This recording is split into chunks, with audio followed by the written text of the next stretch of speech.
this is part two.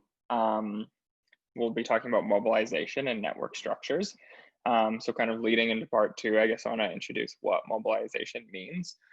So for this, we're looking to share our ideas on the mobilization of knowledge within the walls of your institution, but also community partners. So what we mean by this is, I believe that all the resources you need, either that's the people you need to support your vision, or like students in your campus, or other alliances who have done similar things, like all these resources are out there. It's just the need to have them mobilized to mobilize this knowledge base and bring them together for a cohesive vision. So in the next couple of slides, I'll go through the SDGA's alliance structure and point out some of the partnerships that have been instrumental in our success. So yeah, SDGA at the University of Calgary. This is the structure that we have right now. So this has really evolved over the last 3 years, notably our recent removal of our Director of Finance position. Something to note on that, the removal of this position made sense for our structure as the expense reporting has just been incorporated into the co-chair role. Since we're not a student club and we are part of the Office of Sustainability, most of our accounts are held with them. And they require the manager's approval for expenses to be paid. So this removes any conflict of interest with the co-chairs managing the finances. This may not be the case for all structures, so just be sure to keep that in mind if you are building out a new structure. Just noting we are kind of an extension of the Office of Sustainability, as you can see there. And then the two people kind of heading the SDGA, we have two co-chairs. This year, one co-chair was hired internally, that's myself. And then our other one was hired externally, which is Adibba, who is on this call as well. We've seen that this has proved beneficial for one to kind of know the previous structure of the alliance, and another one to bring in new ideas and a new kind of perspective to the team. So we're always kind of looking to expand our knowledge base, and this may be tough if we're only recruiting internal members to these leadership positions. So as well, Adibba and I, we've had a semester-long transition for the co-chair position, which has really helped us in successful succession planning. You know, if it was just like a couple of weeks or yeah, just even a month, like I don't think that would have been long enough. Being able to do, because we have two outgoing co-chairs as well. So for a full semester, we had 4 co-chairs who were all working together, kind of heading the alliance. And then at the end of this academic year, they've kind of moved on and we have been brought in. So that full semester has been really great for our transition. I guess we can look at the bottom. So then, yeah, we have like our few directors that have different tasks. And then if we look at the bottom, one of the largest events that we host is our SDG Summit. So this subcommittee is a group of students that we bring on at the beginning of the summer. Their only job is to help us plan our annual conference, and they're broken down into 3 different teams. We have logistics and planning, strategic partners and sponsorships, and then communication and marketing. So since our summit is usually held in October, we have them for about 5 months. And then, yeah, we just wanted to note, if your SDG hub decides to create a large event like this and need a refresher on the structure or want to jump on a call to discuss ideas or first steps with our alliance, we'd love to kind of support in any way that we can. So this is a really comprehensive chart kind of our beginning stages and where we're at now. But I'd just like everyone to kind of take a look at the chart, note what stage that you're in or your SDG hub is currently at. For sure, keeping in mind that this flow chart, of course, may not work for every institution, but it gives a really great outline and suggestions for those that might be stuck in moving to the next step. For us, if we wanted to note like a couple key players in this chart, like we mentioned previously, we've been really lucky to have institutional support, which has resulted in funding, and these funding opportunities have allowed us to have some really high impact events on campus. Thank you, Tyson.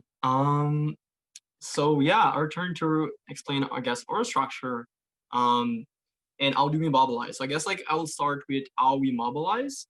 So 3 components on how we are mobilizing people are the administration, student and association, and community.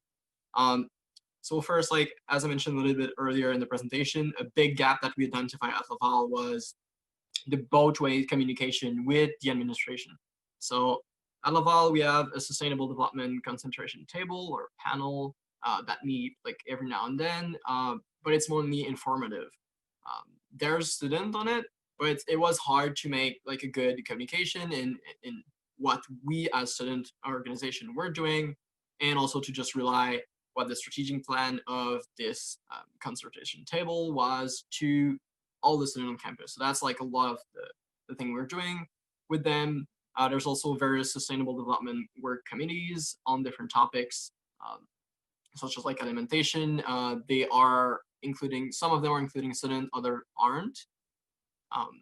And then we have, so all students in association, how do we mobilize them together? So we have like monthly meetings where again, they're always all accessible, open to everyone. And so we have like our executive committee, but all the other organizations that are working with us, these are different than project meetings. So we also have like project specific meeting if we organize like a specific event with 3 different organizations that are co-hosts. These are just for us to update each other on what we're doing, how we can collaborate. So we make sure that we have this communication going that is strictly just to get to know each other and create further partnership. Then we have common activities on sustainable development. So again, what we're trying to do is really to be like to catalyze engagement around sustainable development, not necessarily to be always the one creating things. So we love to just pair different organizations or groups that are doing similar things together. So this year in September, well, last year, I guess in September, we had like a, I can still the other slide, no worries. Okay. So we had like a week for the future where we had like various event workshops on all related to sustainable development, and we had like many different organizations involved in that week, and also the administration. We did various events all working together. And then the third aspect, community, is like, okay, what we are doing. So we also want to foster and raise awareness around the SDGs. So we did like an SDG, like a whole day workshop, like kind of like a summit. We did a career day in sustainability. And also we promote the work of other organizations on our social media. And we try to be that central space where students can see all that is happening on campus regarding sustainability. Great. Okay, so how do we make sure that we are representative and that these are long-lasting engagement? So we want to engage deeply with our organizations. So we have like 3 organizations that are on our executive board. So we have Univers Laval, which is like the first one with the U. That's like the main environmental related organization at Laval. We have the Alliance, which is the association for all graduate students, and the Adel, which is for all students that are undergrad. So by having them on our board of directors, we're sure that, well, we have a representative body of people to speak and to make like strategic decision on what we're doing. And it's also a way for us to make sure that we're going to last, as an organization on campus. We are making sure also to include undergrads as well as grad students. So again, all inclusive. We want to collaborate with space. Okay, so then I explained how we're sure to make our engagement representative and how we mobilize people. Now, how do we internally our structure? So our executive committee is in like 5 different topics. These are not necessarily like one specific role. These are more like, okay, the way we operate. So we have our internal affair, which include all the work that we're doing on campus to get to know the stakeholders on campuses, the group, that include these monthly meetings where we just get to know each other, and as well as getting to know the strategic plan of the administration. We also have projects. So these are any kind of project that we could co-host or that we could host just ourselves regarding SDGs or various other topics. And these are where these project-specific meetings with organization are happening.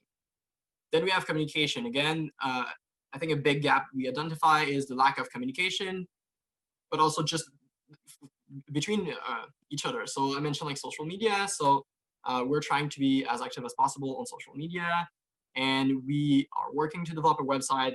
The website has not been launched yet, but we would also think that it's really important to make sure that everyone can have access if they don't necessarily have Facebook. Right, and we also have an Instagram and Twitter that we started not long ago. And external affairs. So yes, it's really nice to engage on campus, but we will also want to further engage outside campus. So that could be bringing people from outside our campus on to various events. We had speakers from the UN, but also just to engage in the community. So the community of Quebec City. Okay, there's so many comments. Yeah, so these are all the external affair. And then we have the general coordination, which is made through the SDSN coordinator via the Institute EDS that I mentioned earlier, which is a research institute that is a member of the SDSN network. So with that general coordination, we're sure that all these components work together and that it's not working in silos, but we're really like all tackling the same things at the same time with a co-creative approach, and to be linked with what SDSN is doing via their network.